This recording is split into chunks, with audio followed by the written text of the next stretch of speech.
आप लोगों को स्वागत करते हैं आपका अपना YouTube चैनल सामान्य ज्ञान पर, जहां पे एडुकेशन से जुड़ी हर एक जानकारी उपलब्ध होती है। और अच्छी बात यह है कि मैं आप लोगों के लिए इंग्लिश का सिलेबस कवर कर रहा हूं वेस्ट बंगाल बोर्ड और सीबीएसई बोर्ड के। और अगर आपको हर चैप्टर्स के अपडेट्स चाहिए तो मेरे चैनल को सब्सक्राइब करें और बेल आइकन को भी प्रेस कर दे।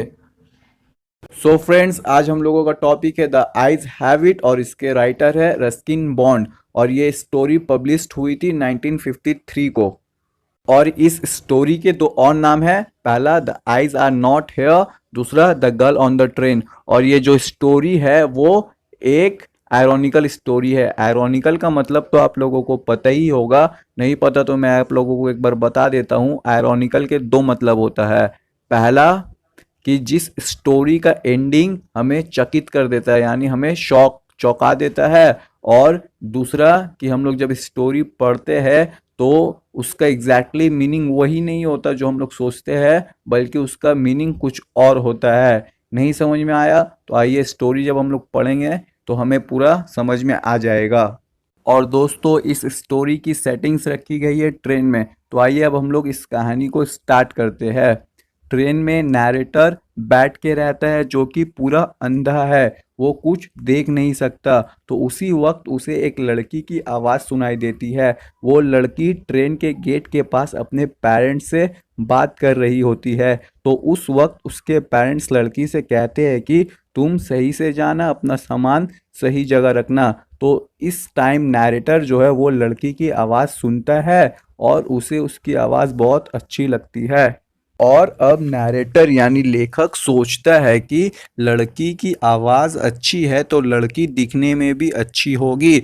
फिर लड़की आकर ट्रेन में बैठती है और दोनों में बातचीत स्टार्ट होता है। तो नैरेटर पहले लड़की से पूछता है, are you going to Dehra, तुम देहरा जा रही हो? तो लड़की कहती है, no I am going to Saharanpur, मैं सहारनपुर जा रही हूँ। और अब लड़की पूछती है लेखक से यानी नैरेटर से, तुम कहाँ जा रहे हो? तो नैरेटर कहता है कि पहले मैं देहरा जाऊंगा, फिर मैं मसूरी जाऊंगा। तो ये सुनकर लड़की कहती है कि वाओ, तुम बहुत लकी हो, मसूरी, काश मैं भी मसूरी जा पाती। इसी तरह दोनों में बातचीत चलता है। फिर नैरेटर यानी लेखक एक मिस्टेक करता है। वो लड़की से कहता है, देखो तो बाहर क्या चल रहा है। तो लड़की नैरेटर से कहती है कि तुम खुद क्यों नहीं देख लेते।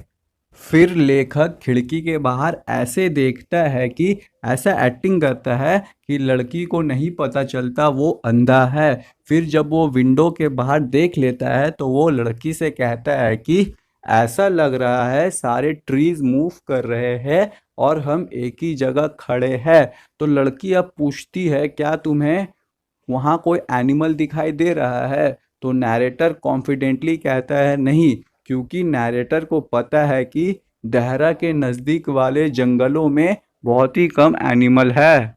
फिर दोनों यानी लेखक और लड़की थोड़ी देर चुप रहते हैं। और अब लेखक कहता है लड़की से कि तुम्हारा चेहरा बहुत ही इंटरेस्टिंग है। तो लड़की बोलती है कि पहली बार मुझे किसी ने कहा कि मेरा फेस इंटरेस्टिंग है, वरना तो मुझे सब यही कहते हैं कि मेरा फेस प्रीटी है। और ये सब सुन के लड़की हंसने लगती है।